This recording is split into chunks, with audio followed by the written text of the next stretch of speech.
Misérablement vêtu, un homme fait apparition. Est-ce le colonel Chabert, mort à Eylau en février 1807? Sa fortune de 600 000 francs, distribuée. Son mariage indissoluble, délié. Son hôtel de la rue Mont-Blanc, démoli. La rue Mont-Blanc, débaptisée. La justice est saisie. Une fin de non-recevoir opposée. La prescription pourrait être acquise. Car le vieil empire s'est écroulé, et la restauration ne veut plus en voir les ruines. Il arrive trop tard, et le victorieux vieillard voûté vient perturber l'ordre social. Napoléon, qui nous regarde dans cette grande chambre, avait vaincu. C'était une victoire à la Pyrrhus, et nombre de soldats étaient morts à Eylau, sur des touffes de plantes froides dont ils ne savaient pas les noms. Monsieur le Président, Mesdames et Messieurs les membres du Conseil de l'Ordre, Madame et Messieurs les secrétaires, Mesdames et Messieurs, 12 ans après, fallait-il remarier la veuve Chabert, reprendre les fortunes égarées, reconstruire l'hôtel du colonel? Rassembler, ces questions n'en forment qu'une, bien connue des juristes, celle du point de départ de la prescription. Dans la Rome antique, la pietas renvoyait au dévouement envers les dieux, la patrie et la famille. Le colonel Chabert avait offert sa vie pour la patrie et connu le sort de ceux dont l'action était éteinte. Car tel est l'enjeu de la prescription, déterminer le moment où il est trop tard pour rendre justice. Un enfant prodigue, les faits sont familiers de milliers de familles. Un enfant prodigue, à l'inverse de la parabole de l'Évangile selon Luc, ne s'appauvrit pas dans un hôtel de luxure, mais se sacrifie sur l'autel de la piété. Durant 10 ans, l'enfant offre un logis à sa mère devenue veuve. Durant 10 ans, aucun loyer n'est perçu et l'enfant ne formule aucune réclamation. Mais au décès, il fait valoir une créance de 35 000 € au titre d'une indemnité d'occupation sur le fondement de l'enrichissement injustifié, autrefois sans cause, car feu Napoléon et feu la cause. Saisie, la Cour d'appel de Douai rejette l'argument des cohéritiers tiré de la prescription.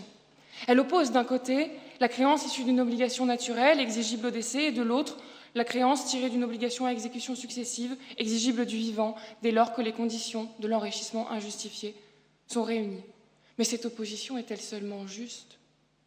La question est celle de savoir si la créance résultant de l'aide et l'assistance apportée par un enfant à ses parents qui excède les exigences de la piété filiale est immédiatement exigible auprès de leurs bénéficiaires, de sorte que la prescription de l'action qui tend à son paiement peut courir du vivant de ces derniers.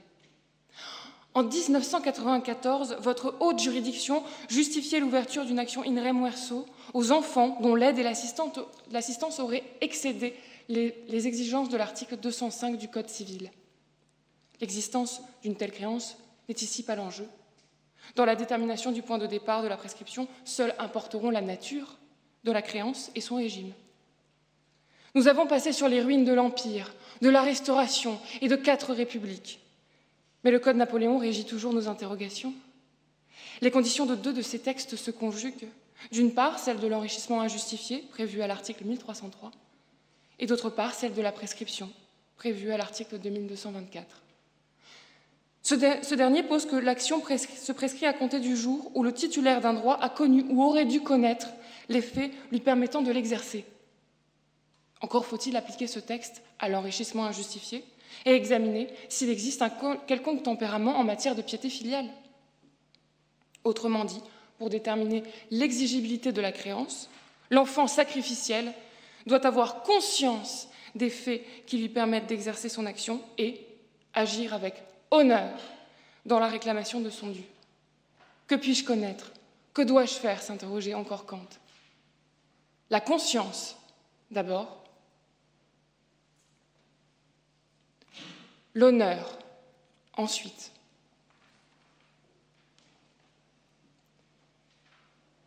La conscience. L'exigibilité immédiate dépend de 2 choses. La conscience de l'indépendance des créances à chaque excès de piété et la conscience de son imprudence dans l'excès. L'indépendance d'une part, la prudence d'autre part. L'indépendance. Un phénomène physique curieux divise la lumière en myriades de couleurs. C'est la diffraction. Une composante monochromatique se décompose. Le blanc donne lieu à une division en de multiples rayons de couleurs distinctes, vert, bleu, rouge, violet. Tel est le paradoxe de la nature de l'indemnité d'occupation, un temps qui se divise en myriades de mois, février, mars, avril, mai. Un tout qui connaît de multiples fractionnements. Chaque excès de piété, quelle que soit sa modalité, devait-il faire naître une créance indépendante des autres? Faut-il voir l'unité à travers l'obligation naturelle, comme l'ont fait les juges de la Cour d'appel de Douai, ou bien chaque élément distinct dans une succession? Selon l'article 1100 du Code civil, les obligations peuvent naître de l'exécution volontaire d'un devoir de conscience envers autrui. Et 1302 de préciser que la restitution n'est pas admise à l'égard des obligations naturelles volontairement acquittées. Le texte est clair. Soit l'obligation est naturelle et aucune restitution n'est admise, soit l'excès de piété transforme la créance en une obligation civile et peut conduire à restitution sur le fondement de l'enrichissement injustifié. Ainsi, la part excessive de la créance d'aide et d'assistance relève non d'une obligation naturelle, mais d'une obligation civile. C'est la seule manière d'expliquer la possibilité d'une restitution posée par votre jurisprudence en 1994. Car la restitution d'une obligation naturelle, morale, serait par essence contra legem. Sur un plan plus pratique, reconnaître une obligation civile à exécution successive permet d'éviter l'imprescriptibilité de dettes qui pourraient, par accumulation, devenir pharaoniques. Préférons ainsi, dans un premier temps, décomposer la créance comme la lumière par diffraction et retenons une obligation civile à exécution successive. Reste encore à savoir si l'enfant avait connaissance des éléments lui permettant d'exercer son action. La prudence. La tension se joue dans la conjugaison des articles 2224, 1305 et 205 du Code civil. Un enrichissement d'un côté, un appauvrissement corrélé de l'autre et un excès dans l'exercice de son obligation naturelle de piété. L'enfant pouvait-il ignorer le sacrifice fait? Aîné était-il inconscient de risquer sa vie pour son père lorsqu'il prit Anchise sur son dos pour le sortir des flammes de la ville de Troie?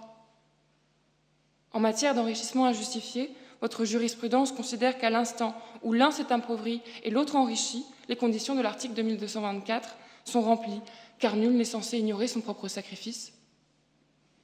Ce momentum constitue ainsi le point de départ du délai de prescription.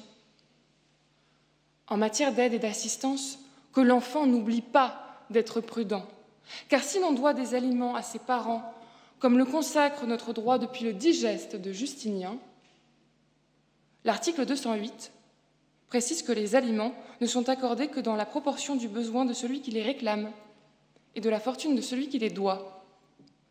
Charité, bien ordonnée, commence par soi-même. Pris avec prudence, ce texte permet de prendre conscience des attentes légitimes et naturelles qu'un enfant ne peut ignorer, l'équilibre entre le besoin du parent et la fortune de l'enfant. La prudence détermine le centime de trop.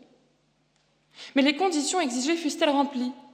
Il faudra vérifier que l'honneur permettait à l'enfant de réclamer du vivant de son parent la dite créance. L'honneur. Sans prétendre à la rigueur de Saint Louis, mais nous rapprochons de Ripert. Passons désormais la question devant les fourches codines de la morale ancrée en droit positif. Car l'enfant, à tout âge, doit honneur et respect à ses pères et mères, rappelle l'article 371 du Code civil comme une relique de l'ancien temps.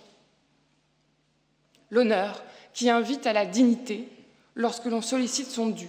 L'honneur qui oblige au dévouement lorsqu'on assume les effets de sa piété, fût-ce excessive. La dignité, d'une part, le dévouement, d'autre part. la dignité.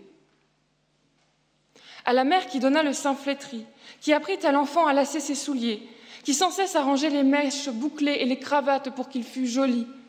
À cette mère que décrit Albert Cohen, peut-on du vivant réclamer le centime de trop? Dans la tradition du Mos Maiorum, les morts gouvernent les vivants et les pères leurs enfants. Parmi ces fondements se trouve la pietas, qui côtoie la dignitas. Est-il digne de réclamer du vivant, de son parent, sa créance? Imaginez que les filles du père Goriot eussent aidé leur père, que ce dernier connut la misère, avec quelques biens mais sans liquidité, et qu'aussitôt les deux fournis, tout fut repris, par exemple sur l'actif immobilier. La morale balsacienne eût-elle été différente? Probablement pas. Quelle fille ferait vendre la maison familiale du vivant de son père pour se désintéresser? Voulez-vous consacrer une exigibilité du vivant qui conduirait l'enfant à saisir les biens du parent, faute de liquidité? Voulez-vous des relations filiales, sacrifier l'avenir au présent pour de l'argent? Au regard de l'article 371, une impossibilité morale à réclamer immédiatement la créance à son bénéficiaire se dégage. Cette notion n'est pas étrangère au droit. C'est ainsi qu'en matière de preuve, l'article 1360 prévoit un tempérament à l'exigence de l'écrit, en cas d'impossibilité morale de s'en procurer un dans un contexte familial. Car certaines choses ne se réclament pas. Gardons-nous d'examiner du vivant les excès, comme Montaigne, suspendons notre jugement. Et voyons si Perrault, la jeune fille de la charité romaine qui donna le sein en prison à son père, excéda les exigences de la piété filiale une fois le père près de Thésée aux enfers.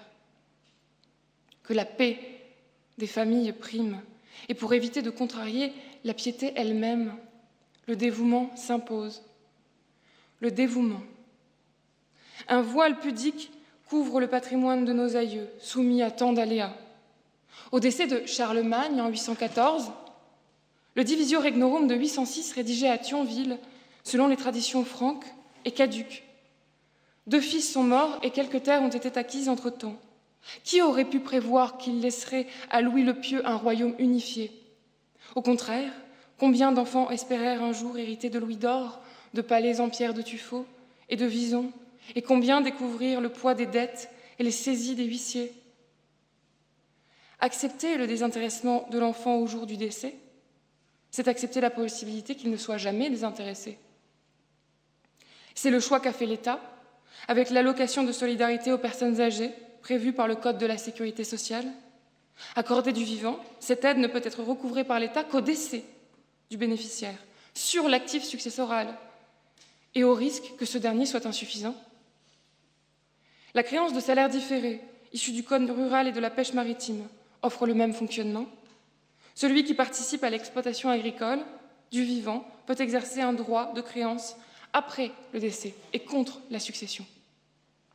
Prenons exemple sur ces mécanismes qui laissent en paix le vieillard et n'ouvrent les dettes qu'au corbillard, et faisons de la créance tirée de l'excès de piété une dette successorale exigible au décès, avec une quote-part de la créance qui s'éteint par confusion, puisque l'enfant pieux, membre de l'indivision, hérite en partie de la dette qui l'a fait naître. Monsieur le Président, Mesdames et Messieurs les membres du Conseil de l'Ordre, Madame et Messieurs les secrétaires, Mesdames et Messieurs, conscience, indépendance, prudence, honneur, dignité et dévouement, des principes essentiels que l'avocature connaît bien, des principes essentiels qui nous gouvernent, des principes qui, appliqués au sort du colonel Chabert, ne l'auraient pas laissé mourir au sein d'un hospice, dans l'anonymat d'un simple numéro de chambre, après qu'il eut sacrifié sa vie sur l'autel de la piété pour sa patrie. Ainsi, vous laisserez le voile de pudeur sur le patrimoine de nos parents, car l'exigibilité immédiate, comme un pharmacone qui prétend guérir une créance en souffrance, ne ferait qu'empoisonner le cœur des familles. Vous rejetterez.